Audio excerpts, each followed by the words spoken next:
frightening pressure. You asked for it.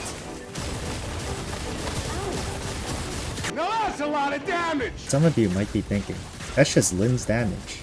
Well, there's an unspoken hero.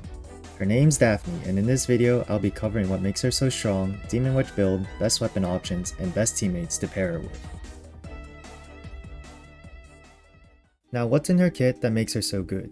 The answer lies within her ultimate, Repulsion Synthesis. When cast, it does quite a few things, but the shining part of this ult is Purification Formula, a buff for herself and allies which essentially acts as a true damage multiplier. This means that it will multiply the final damage of your character after crits, damage buffs, etc. However, one huge caveat here is that it only applies to weapons, but as we will see later in the teammate section, it is not as big of a deal as it sounds.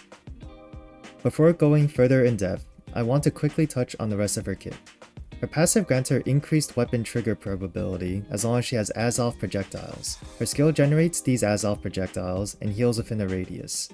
These can largely be ignored for now, as all we're focusing on is for Daphne to boost the damage of our team. Back to Purification Formula.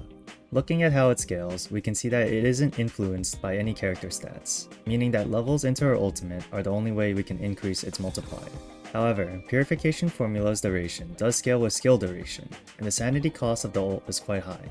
This will influence our build for her in the next section, her Demon Wedges. As discussed in her kit overview, we are mainly looking for skill duration and skill efficiency, along with some max sanity. Since we're using her primarily for the ultimate's true damage amp, you can have her be built quite cheap for now. Here's what I recommend. To start, make sure you have any maxed out wedge in the center slot, as this will give you more tolerance. Then in the first slot, you can run either Prime Serenity or Prime Uplift, depending on what you have for your other characters. Next up, Pan's Eternity Abnegation, for a bunch of skill duration at the cost of skill range, which she doesn't really care about. Then Inspo Elapse and Inspo Shards, for a nice amount of skill efficiency. And lastly, Wings Inspo, for a combination of max sanity and skill efficiency. This build will upkeep ult uptime in the majority of scenarios. If you were to put more wedges, you would have to use track shift modules, but currently those are better used on your DPS characters. Our best weapon is the Arclight Apocalypsis, which as an added bonus is free. You can obtain it from the launch rewards at trial rank 45. This bow gives some skill duration as well as various buffs for other allies on the critical hits. If you want to use something else, you can use anything from either the range or melee weapons with purely skill duration as its passive. The ranged weapons will do slightly more damage as it will proc her passive. Examples of these are the Osteobreaker or Tether Lash.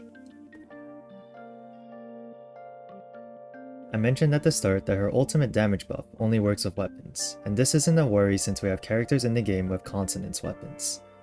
Naturally, this means Daphne will pair best with those who have consonance weapons, and as of right now, they are Psyche, Lynn, Lisbel, Berenica.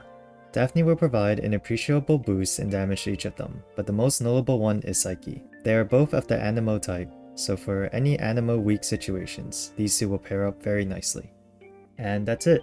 Thank you for watching, and if you found the video helpful, a like and a sub would be hugely appreciated. I plan on making more guide content in the future, so if you like this one, keep an eye out. Have a good day, everyone.